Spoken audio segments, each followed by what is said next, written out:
Registrations are now open for the Bioceuticals Internship Program, commencing in December 2018.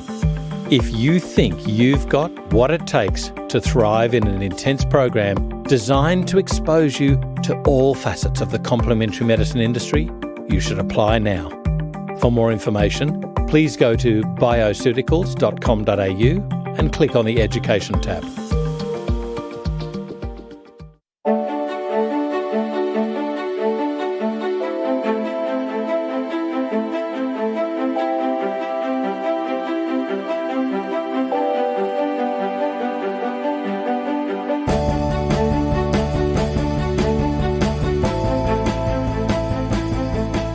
This is FX Medicine. I'm Andrew Whitfield Cook. Joining us on the line today from Amsterdam is Dr Jessica Younes. She's a microbiome science liaison at Winclove Probiotics in Amsterdam. She combines expertise in the human microbiomes and probiotics with a strong personal interest in vulnerable patient populations and making the microbiome accessible and understandable for healthcare professionals. One of her efforts to increase awareness and education about the importance of microbes resulted in womenandtheirmicrobes.com, an annual scientific conference which facilitates awareness and communication of high-quality research between scientific, academic and medical and industry stakeholders. Welcome to FX Medicine, Jessica, for the first of a series of podcasts on the human microbiota. Thank you very much, Andrew. It's a pleasure to be here. To introduce you to our audience, could you take us through a little bit of your career path and indeed what interested you in first becoming a PhD, where you took that, and where you've gone since then? So I started off doing kinesiology in my bachelor, and I became fascinated with the human body. I wanted to go to medicine from that, very inspirational for myself. And I realized doctors didn't know enough about food, so I did a master's in nutrition after that. From there, I became in love with the microbiome and probiotics, and I was offered a PhD to do that in the Netherlands. So I crossed the ocean from Canada, came over to the Netherlands, and that's how it all started. From there, I sort of came into contact with Winclove Probiotics, a couple of scientific conferences. We ended up finding each other when I finished my studies, and I've been working there ever since, so that's about 3 years now. So that's been my journey a little bit from academics into industry, and also the reason why I did a PhD. Oh, well, I guess the first question I have to ask is, going from Canada to the Netherlands, what about the language barrier? A lot of Dutch people speak English, and very good English, so it wasn't too challenging. Right. But I must say I have learned Dutch. My husband is also Dutch, so it's good to penetrate the culture a little bit more through language. Gotcha. So today we're going to be talking about the vaginal microbiota, and I guess on a rather intimate level.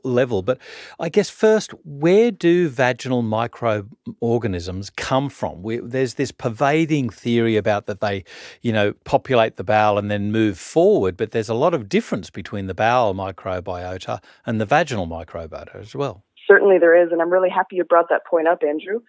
To answer that question, I think we have to start looking at the two different niches. So the gut microbiota has multiple different niches within the gut, whereas the vaginal niche is extremely dynamic. It's isolated. It has its own unique function. And I would say that the majority of the scientific literature does indicate that the gastrointestinal tract can be an extra vaginal reservoir for these organisms. But it's also worth mentioning that the bladder can also potentially seed the vaginal microbiota. Sexual intercourse also has an effect, so your sexual partner. The oral microbiota has also been linked to the vaginal composition. But coming back to your question, I think it really plays a role, the host really plays a role here in determining what species stay and what they do. Right. So I guess the first question in my head there is, when we're talking about sexual partners influencing the microbiota, there's the common notion of, after sex, try and void, so to prevent any ascending urinary tract infection from irritation and stuff like that. There was also the issue many years ago about ladies with recurrent thrush. And they used to they used to call it a ping pong infection. So they'd treat both the lady and the partner. That's gone out of fashion. And they just tend to ignore the partner now and treat the lady who has the issue. And I don't know why that is, if it's such an issue. I think there's a couple of things that play a role there. First of all, diagnosing correctly the type of infection that a woman has is very challenging. Yes. The point of care diagnostic tests that we have are, poor to say the least. I mean, to be honest, things haven't changed in 50 years, so that's a little bit discouraging. It's hard to differentiate without culture, and you have to wait 24, 48 hours for a culture result. Candidiasis infection from a bacterial vaginosis infection from, aerobic vaginitis. So I think diagnosis is a key part of that. Secondly, the woman or the man, depending on which end you're coming from, has to convince their partner also to accept and undergo treatment. Of course. So, there's multiple things that go in play there. But I think if it would be possible, there is data that shows that partners can be these extravaginal reservoirs for each other. There's a lot of species overlap between, for example, the vaginal and the seminal or penile microbiomes in shared sexual partners. So This is an important point you bring up. It makes sense. Like I remember, I think I wrote an article. I certainly read an article regarding, the sharing of microbiota between pets and indeed families. Like if you've got in a familial environment, we will tend to share more of the strains than the same, genetic offspring, if you like, that are living distally from us, who may or may not have the same dietary intake. I guess it makes sense when you've got a partner with intimate sharing of microbes. There's going to be similarities, but of course there's going to be differences as well because of the different types of acid or alkali environments that they're living in. Certainly. I think it's related more to the life cycle of the woman, where she is in her phase of menstruation, reproduction, menopause, etc. Can I just go back with regards to this seeding of the microorganisms, even from birth, the enteromammary pathway? Where's that concept sitting at now? The enteromammary pathway is an interesting one because there's a lot of suggestive data where we think we know it's been established, but it's not been definitively shown. I'm of the opinion that the scientific logic makes sense, that the gut, the dendritic cells in the gut select certain microorganisms, deposit them in the breast milk, and that is then transferred to the baby or the infant or the neonate, depending on, well, I guess it wouldn't be a neonate if they're already breastfeeding, but breast milk is an interesting one, Andrew. We think that the gut selects certain organisms via dendritic cells and the immune system, and then deposits those in breast milk. So there's not very conclusive data in terms of the proof of how these bacteria travel throughout the body, but we can track the same organisms from the mother's gut into breast milk, in the infant gut, and so forth. So there is some strong associations.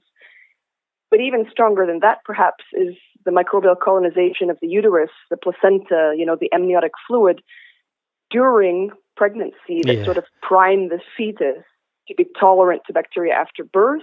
And we see that also in the meconium. I mean, that's the strongest piece of evidence we have that gut colonization of the infant starts in utero. So there are live bacteria in the meconium? So yes, there are live bacteria in meconium, and the analysis of the microbiota shows low species diversity. It's usually dominated by streptococci and some unclassified species of Enterobacteriaceae. So your E. coli, your lactobacilli, your Enterobacter, and things like this. And of course, bifidobacteria are definitely found in the meconium as early, I think, as 3 days, some of the data that I'm aware of. And this suggests again that the infant gut is immediately colonized within birth or within the uterus. Yeah. Wow. I didn't know that.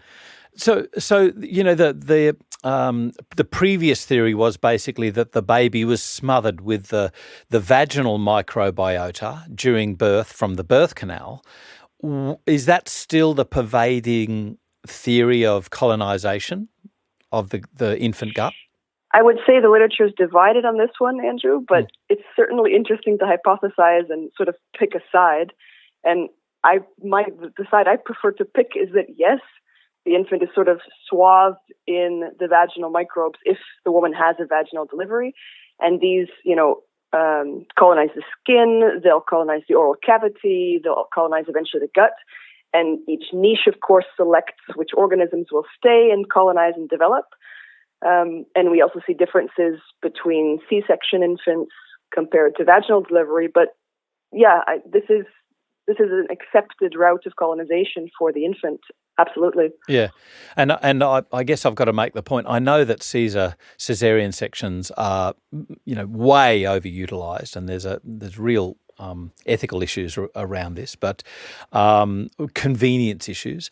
But let's say a mother had frequent bouts of bacterial vaginosis, or even let's go one step further. What about herpes? And the obstetrician preferred in this instance to give the mother a C-section so that the baby wasn't exposed to that infectious agent during birth. Is there any data or experience even to show that prevents the infant from being infected from these microbiota? I'm not certain of data other than comparing vaginal birth to C-section birth, which is, I imagine, what you're asking. Yeah. But I also want to point out that there is a difference between an induced C-section and an emergency C-section. So the woman might already go through some period of her labor, some part of it. And if you do a C-section after that, then the hormone cascade, the microbiome changes have already started to occur. So body-wide, basically, the mother's oral cavity, her gastrointestinal tract, her vaginal microbiome, they all change during pregnancy. But if you do an elective C-section, then that last sort of piece doesn't per se happen. Yeah. So it would be more advantageous, if possible, of course, to allow the mother to go through a little bit of the labor. But again, that's a risk assessment that each clinician and mother has to take into account. So let's talk then more about the vaginal microbiota. How's it organised? Because I've got to say, the more I learn about this, the more confused I'm getting, particularly one species, which I'll ask about a little bit later. But, with regards to, let's talk about biofilms, for instance. Yeah, so I think you've had a podcast already on biofilms, so I won't really go too much into detail on the general aspect, but more on the vaginal biofilm aspect. And that's actually what I did a little bit of my doctorate work on. So it's a sort of a love child of mine. Yeah. And if we describe a biofilm, it's basically a community of microorganisms that are adhering to some sort of a surface, right? And in the case of the vagina, they're actually on the mucosal layer that is attached and adhered to the epithelial layer of cells. So in a normal situation, an asymptomatic woman who you could call healthy tends to have a very loose vaginal biofilm, and it tends to be dominated more by lactobacilli or lactic acid producing bacteria. Whereas a woman with, for example, bacterial vaginosis, she would tend to have a rather very thick adherent biofilm that also can degrade the mucus and come into a bit more contact with the epithelial layer. So there is quite a difference in the biofilm, the nature of the biofilm in the vagina of a healthy woman or an asymptomatic woman compared to a woman with dysbiosis or bacterial vaginosis, for example. Can I ask a potentially really silly question? A lecturer, a naturopathic lecturer, and I were discussing what is a biofilm compared to something like the glycocalyx. Is there a difference, or is it just, it's kind of like, is a dandelion a herb or a weed? It depends who you are. If you're a gardener, it's a weed. If you're a herbalist, it's a herb. So is there a difference in biofilms regarding pathogens versus commensals, or is it just a term? So the glycocalyx, as you just said, Andrew, is more of the slime of the gut. Some people also consider it the coating surrounding certain epithelial cells. Yep. Whereas a biofilm is sort of the community, the geospatial architecture of the microbiome. So that's the sort of apartment building where they all live in. Yeah. So you have your microbes, and then you have the house that's established, the matrix that's around them, and that could be composed of mucins, that could be composed of extracellular DNA, fibrils, all sorts of things. So the glycocalyx is produced by us as a fence, basically, to keep them out, keep them on the outside of the fence and talk to them through that fence, whereas a biofilm is created by them to survive the harsh environment of the gut. Would I be right in saying that? Yeah, and in the vagina, it operates in a similar way. So as you said, if you want to think about it as a fence, then the biofilm in a way, or it's actually the mucus layer, would more prevent certain organisms from coming into contact with the cells that could have a pro-inflammatory effect, for example. Yep. And it also, you can see even within discharge, the normal sloughing off of cells and biomaterial from the vagina. Sometimes there are really thick biofilms there, and that's more indicative of an infection. But that's the natural sort of self-cleansing mechanism of the vagina. So there's a couple of ways that the vagina sort of controls and the host controls the type of biofilm. But again, it's a synergistic relationship. Yeah.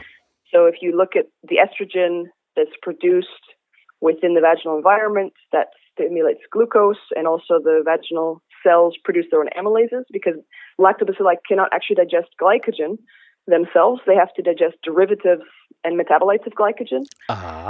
So there's a really strong host component in selecting not only the organisms that are there, but how they're assembled within the biofilm. Right. So what, therefore, are the difference between, commensals and I've spoken about this before, the pathobionts, those things that are good but could be bad, versus even true pathogens? And then you've got other things like parasites. What does this mean for the normal vaginal microbiota? And I guess, again, on the second sort of hand, for diagnosis and treatment of disease. Mm-hmm. Very good point. We have the commensals on the one hand, and we have sort of the extreme other end, the pathogens, your true pathogens, your parasites, and organisms that will cause disease if they're present. So fulfilling Koch's postulates, so to say. Yep. And then in the middle, you sort of have your pathobionts, or your potentially pathogenic microorganisms. And I would say the difference between a commensal and a pathobiont would really be the presence of virulence factors and also host vulnerability. And you could have, for example, Gardnerella vaginalis, and he's considered, or this organism is considered, a pathobiont. You have Candida subspecies, Probiotics, things like this. Yep. Whereas we consider the commensals to be mostly lactobacilli, so Lactobacillus crispatus, Jensenii, inners, and so forth. But inners is very interesting to me. Can that be a pathobiont? The jury is out on this one. And Right. if I have to be controversial on the air, I would say it's a pathobiont in my own opinion. Yeah. The data can support both ways, but to me, it's more suggestive that it's a really highly unusual suspect in the onset and transition between health and dysbiosis in the vagina. And it's also been shown to be, for example, offering less protection during vaginal dysbiosis and sexually transmitted infections. It's potentially a risk factor if it's colonizing the vagina during pregnancy and things like this. Oh, really? If you're interested, we can chat. Yeah, we can chat a bit more about some of the small characteristics, but we could do a whole podcast on inners just on its own. I know. Moira Bradfield and I were talking about this, and the papers that she was sending me after, I was just tearing my hair out, what little I have left. Because I was, what I thought I knew about it, I was just throwing away.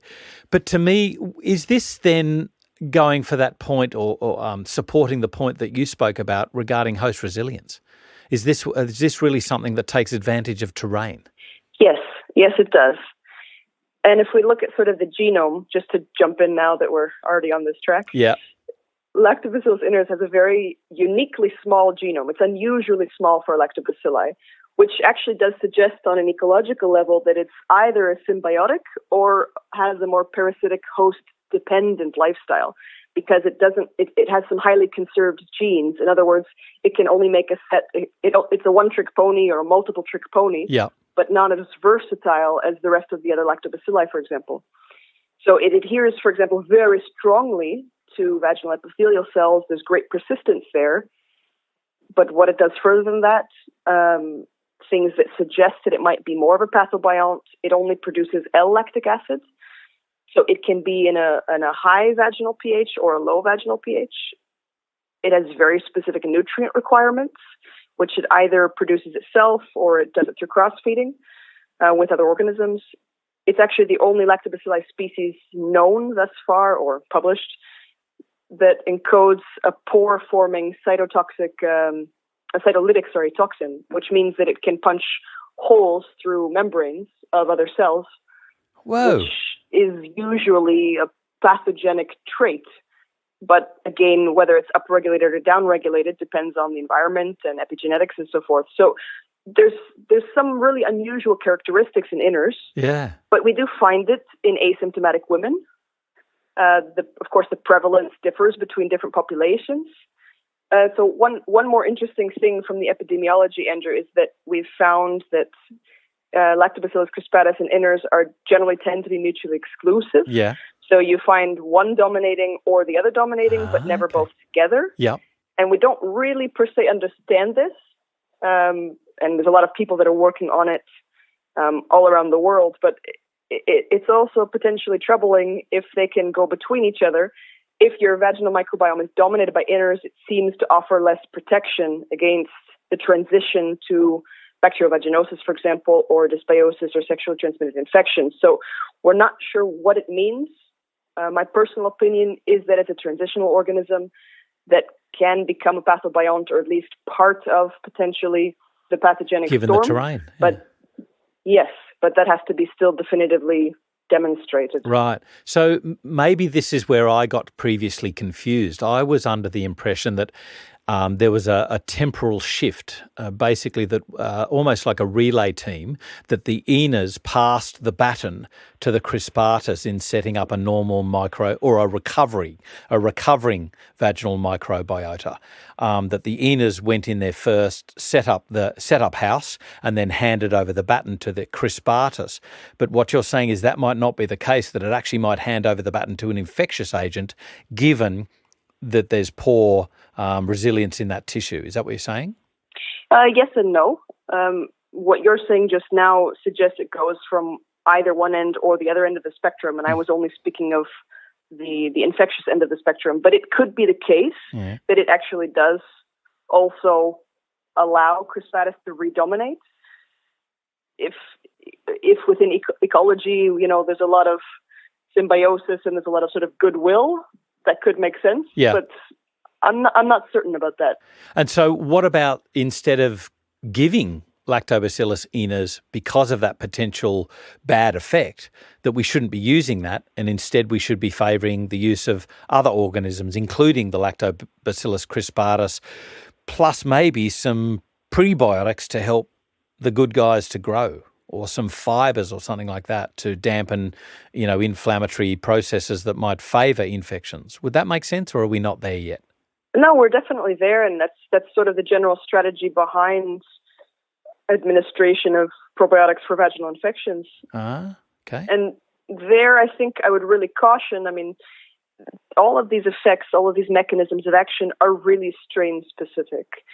So we could talk about Lactobacillus crispatus, but this is the subspecies. So there are multiple strains within that subspecies, and some can, for example, be isolated from a woman who has bacterial vaginosis. So does that particular crispatus strain have the correct characteristics? Are the correct genes turned on? Right. Has it evolved to only work within, or only survive and colonize within, a bacterial vaginosis state, or can it also revert back to a more healthy state? So this is why understanding the strains that are in a probiotic product and their mechanisms of action within the various indications that the product is being used for is essential. It's essential. Yeah.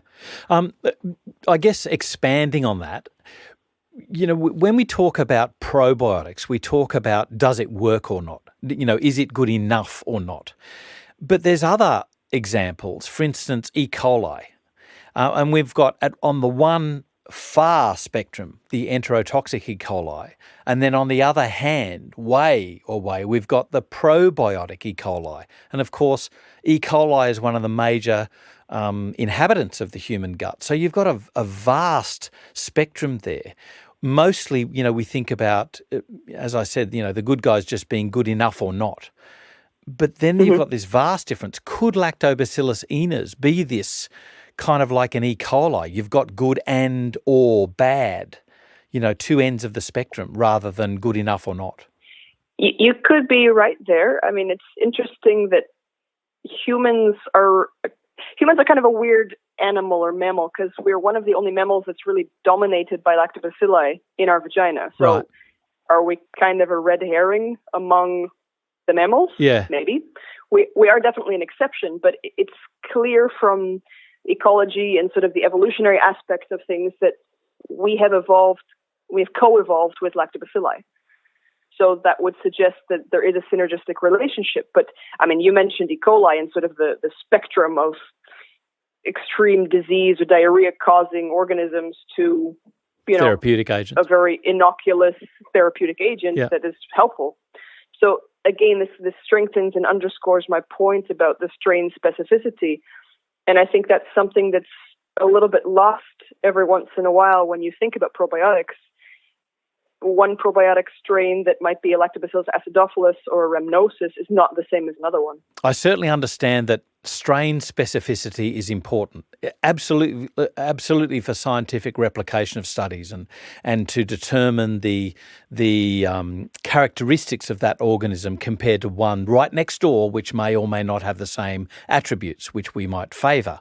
But then we have to make sure that we have those attributes, that it has all of the attributes that we favour, because we're now questioning what we previously considered a probiotic.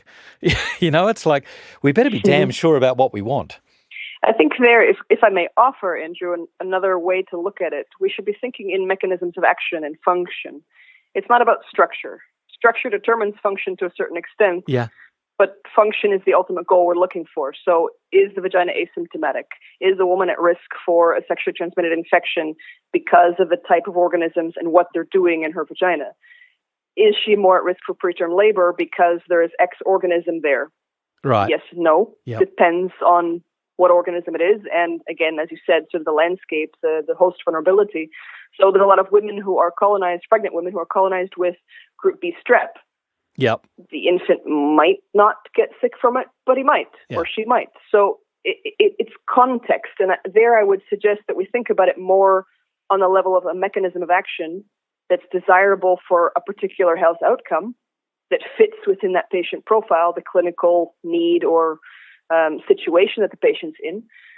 So if there's a high domination of candida within a woman's vagina, and you do a pH test, that's not really going to tell you much in terms of diagnosis, but perhaps you can identify it from discharge and things like that. But once you know anyways that there's a domination of candida species, then your brain should start to click, hey, okay, there's an immunocompromised situation here, which has allowed the overgrowth of candida. I have to think also about the nutritional environment. I have to think potentially are there other sources of candida throughout the body, deficient nutritional deficiencies can co-dominate.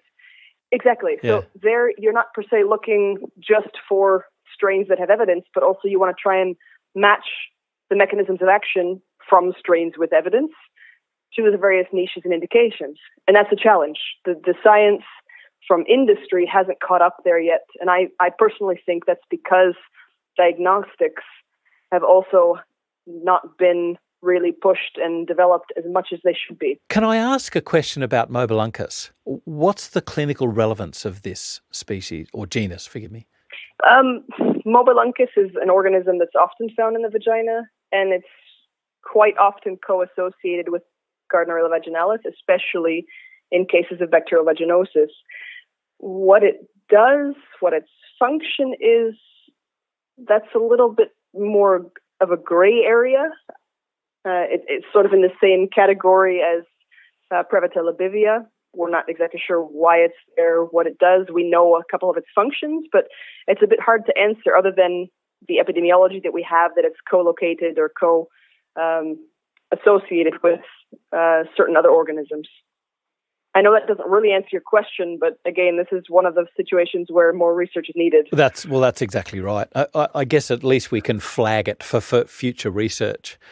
So what about probiotics then? Where do probiotics fit into all of this, given that some of the questions we sort of really got to question? I used to think, why are we not giving Enos as the premier, let's say the person that goes in to set up household?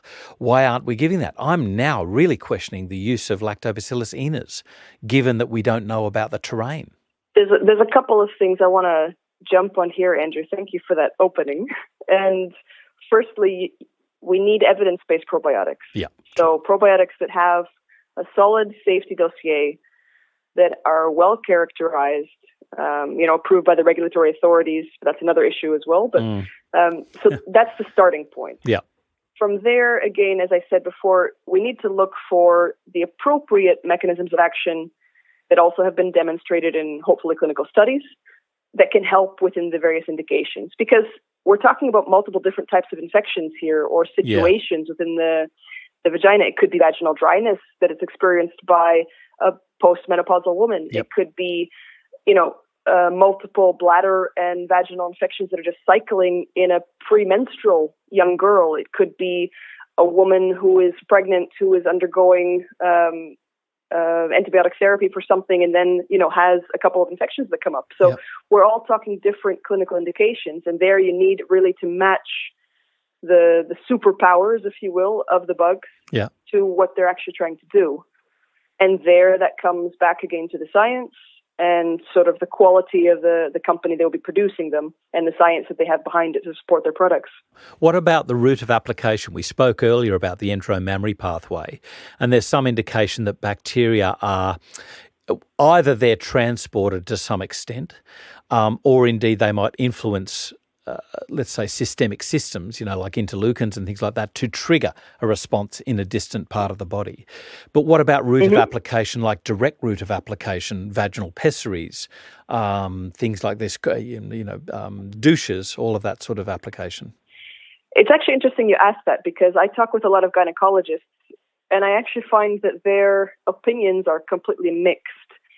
So in my network, I have sort of a group of gynecologists that prefers local application, so a vaginal pessary, a capsule, things like this. Yep. And then there are other gynecologists who prefer the oral application, which is more of a systemic route, as you said, and then the bacteria will come and enter the rectum, ultimately, hopefully, across the perineum, for example, and then enter the vagina and potentially the bladder as well, depending on what urogenital infection the woman has.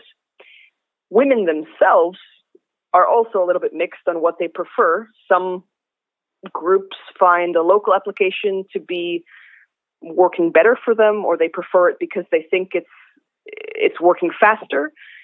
They prefer the lower dose, for example, and the less number of times they have to apply it. As some women prefer the convenience more of an oral formulation. But as long as there is, for example, as long as you have a product that can show that it can get to the place that you want it to get and do what you want it to do, whether it's orally applied or vaginally applied, I think that's the key. I'm not certain that there is a strong enough difference to really say one is better than the other. We give an oral dose of a probiotic, you will inevitably get some sort of die-off in the stomach, because that's one of the functions of the human stomach. But then it's got to survive bile, it's got to survive shearing forces, the mixture of chyle, fibre, what it's going to feed, what other bacteria it comes into contact with, and how those bacteria interact. And hopefully at the end of the anus, you're going to get that to move across from the perineum into the vaginal tract. That's a big ask. It's a treacherous journey. So has that been demonstrated with oral dosing? We've been able to track certain strains. I'm just going to speak about strains now. So, for example, Lactobacillus reuteri RC14 or Lactobacillus rhamnosus GR1. Yeah. These are two particular strains that are often found together in formulations. And there's some nice evidence showing that these strains, when administered orally, can be found back in the vagina. Wow. We make the assumption because nobody's ever studied this, but Yeah. we make the assumption that they go across the rectum, the perineum, and into the vagina. But Yep. I mean, there's some very fascinating work coming out of France that suggests that there's also a blood microbiome, Yep. and that organisms travel through lymph. So, I mean, let's go with the first route, the rectal ascension, but let's also not rule out the fact that there might be other ways that they travel, especially given our earlier discussion regarding breast milk. So there is data. When I first heard the enteromammary pathway, and it was researchers at the Madrid University, the Fernandez, Esther Jimenez, there's a few others. But I argued vehemently against this because I said, if you've got bacteria in the blood, you've got sepsis. Totally being ignorant of the concept of being transported in an enclosed, a monocyte, wasn't it? That it's engulfed in a monocyte and transported live through the blood into the lymph and then into the breast milk. I mean, this is a wild concept. You've just mentioned before an in utero bacterial, live bacterial, colonies. This would go against all sort of previous concepts of the sterile inner environment of the body. Yes, and this is something that the microbiome world or the microbiota world is faced with, translating the idea that these previously forbidden sterile niches are not sterile. Yeah. And translating this to healthcare professionals, to the average layperson, the non-scientist, I should say. And that's a bit of a challenge because we've been raised in a world that says, okay, germs are terrible. Yeah. A clinician is always raised, the only good bacteria is dead bacteria, unless you're a gastroenterologist. So there's a lot of things that we're working against here. But I mean, the microbiome is not the cornerstone of health. It's part of health. It's part of the story. And if you think about it on just sort of all assumptions aside, if you think about it on a logical level, we are completely surrounded by microorganisms. So if an infant comes out of the womb unprepared to meet all of these microorganisms, they're not going to be in a very comfortable position for either their short life or the rest of their life. So it would make sense that in some way they're prepared for this symbiosis or the potential threats or challenges that would happen throughout life upon exposure to organisms. Okay, so let's go into some of these instances where they're not well prepared. What can happen when you've got a vaginal microbiota that's way out of whack? Yeah, if you have a vaginal microbiota that's way out of whack, it can have a lot of different implications, not only for the woman, but if she is of reproductive age and has children or is pregnant, then also for the infant. And I think the poster child here with respect to the microbiome and dysbiosis for infants would probably be necrotizing enterocolitis or NEC. Yeah. And we have some very, very nice data with respect to probiotics and reducing overall mortality with NEC that's directly related to sort of restoring or correcting this dysbiosis that occurs in the first, 5 to 8 days. But we could do a whole other podcast on that one too, Andrew. Yeah, well, let's delve into that. Indeed, let's talk about the bacterial implications with neonates on another podcast, because the other aspect I'd like to go into is vitamin K production, which really greatly interests me. Why humans have evolved to be vitamin K deficient at birth. Well, from a nutritional aspect, I mean, you have multiple forms of vitamin K, and one of them, I think it's vitamin K1, but K1, yeah, Kanakian. Yeah, indeed, but that's actually produced by bacteria. That's right. Why have we evolved?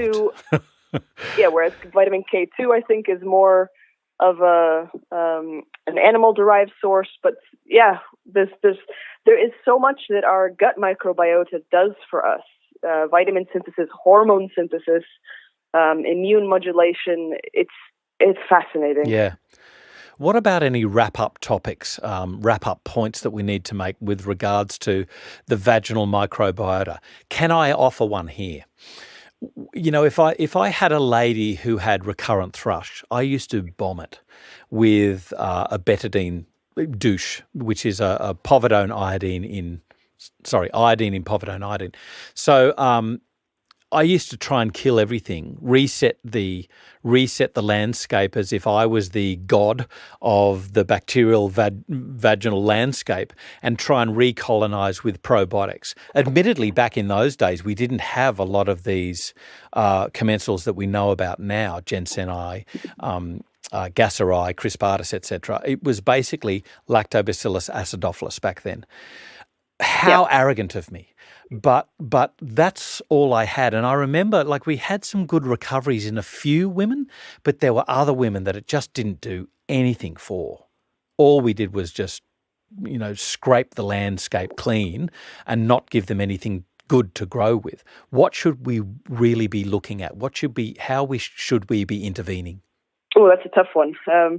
Caveat, I'm not a clinician. I think we said that already beforehand, but let's just keep that in mind. Yeah. My answer will be a little bit more on the science side. And just one more word before I jump in is that science progresses, medicine progresses based on the knowledge that we have. And if we don't build on that, that's unfortunate. But if we use what we have at that moment, I think that's the best that can be expected of us. So don't beat yourself up for that, firstly. With respect to patients and handling patients, you mentioned thrush. We know with thrush there tends to be, as I said before, an immunocompromised state. And if you take a more holistic approach, there are other signs potentially within the body that you can also identify. Hey, is this something systemically I can do as well as locally? I've come across gynecologists who tend to try and do that, either with estrogen therapy and then probiotics. Antibiotics or antimycotics in this case are a mixed bag in terms of their efficacy, but again, it depends really what's in your guidelines. Not being a clinician, the scientific answer would say try to find out as much as you can about the patient and their symptoms and how you could address that. But we don't really understand from the microbiome perspective how we can influence the function in addition to the structure yet. And that's coming, but it's a bit harder to really understand how to apply that to a patient at this moment because we know so little, especially about Candida albicans or glabrata and so on, those types of infections. Can I ask, though, a comment was made by a gastroenterologist in Sydney that the previous theory of candidiasis was that the candida grew in the bowel, in the large bowel, and then moved forward because of, irritation or just, locale and proximity to the anus. And it moved into the vagina from there, given that you had a terrain that was going to favour growth. So, whether it was the period of the cycle, whether it was local irritation, whatever. And yet this gastroenterologist said they've looked at heaps and heaps of samples and they do not find candida growing in the colon. Well, I'm not so much aware of the work on candida within gastrointestinal environment. I do know that it can be found in certain places. I would imagine based on current sampling techniques, that's mostly in the proximal or distal colon. I'm not sure about the small intestine or the rectum, but within the vagina, it is a normal resident. It is a pathobiont or a commensal potentially. Yeah. And Candida is actually a really cool microorganism because it has two states, two morphologies. One is called yeast, and that's its more reproductive phase. And it has also a state called hyphae, and that's its more pathogenic virulent phase. Yeah. And it switches between the two.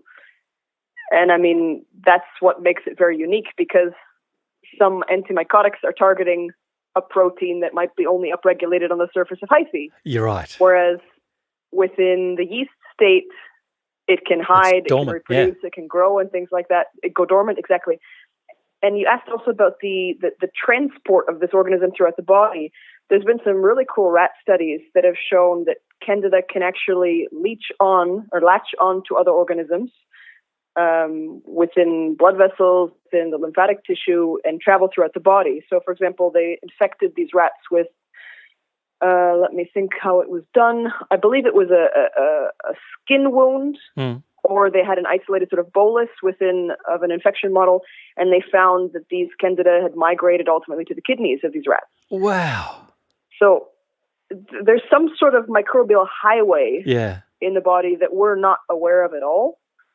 And Candida is a really fascinating organism, as I said, but it's also very opportunistic. And in the vagina, we find Candida overgrowing when there's a lot of estrogen. We find it when there's low or high pH. We find it in multiple situations. So we don't really know why, but we know when. Yeah. I guess another question that I have, just to wrap up, is, you know how we've spoken about the gut microbiome or microbiota and sampling that. But normally when we sample it, we have a fecal sample. Well, that's not sampling what's growing in the gut. That's what's sampling what's coming out in the feces. Is there any work? Has there been any work done on direct biopsy of the microbiota growing at various places throughout the human gut? There has been limited work, and there's quite some work that's been going on that I'm aware of right now. The challenge, as you sort of alluded to, Andrew, is that the small intestine is really difficult to access. Yeah. There's, for example, a couple of companies that are working on technologies whereby you swallow this little capsule and, it opens depending on pH changes or, I don't know, with some other signal, and it'll take a sample and then you poop it out and then you can, analyze that. Yeah. Most of the data we have to this point is from surgical patients. So different biopsies that have happened or colon resections, things like this. So we have data from those types of patients. But I hope that soon enough we'll have the technology to be able to really understand what's going on in those other sort of more hidden areas of the gut. Because as you mentioned, a fecal sample, depending on how you take it, is not really representative of not even actually the distal or proximal colon. There was a group, actually, I think it was in Belgium. No, but there's a group in Europe, anyways, that showed that there's actually a mucosal layer surrounding feces by the time it comes, right towards the end and gets deposited in the rectum. And their sampling and analysis of the microbiota suggested that there was very little exchange of microorganisms between feces and the mucosal biofilm that was on the rectum, for example. Right. Suggesting that, at a certain moment, the bolus gets sort of encapsulated by this mucus layer. Yeah. And that's that. There's so much more to delve into, and I cannot wait to do further podcasts with you, Jessica. But thank you so much for taking us through what you've taught us today. Really, really important stuff. Thank you very much, Andrew, for the opportunity. It's been also my great pleasure to have this chat with you, and I hope we can continue in a couple of more podcasts also to explore and try to translate this type of science for the rest of the people who are listening. This is FX Medicine. I'm Andrew Whitfield Cook. The FX Medicine team would like to thank the enormous generosity of all our guests who have graciously donated their time, their expertise, and their stories of both triumph and adversity. Most of all, we'd like to thank you, our listeners, for your continued feedback and support, and for giving us direction and purpose as we move forward together into the future.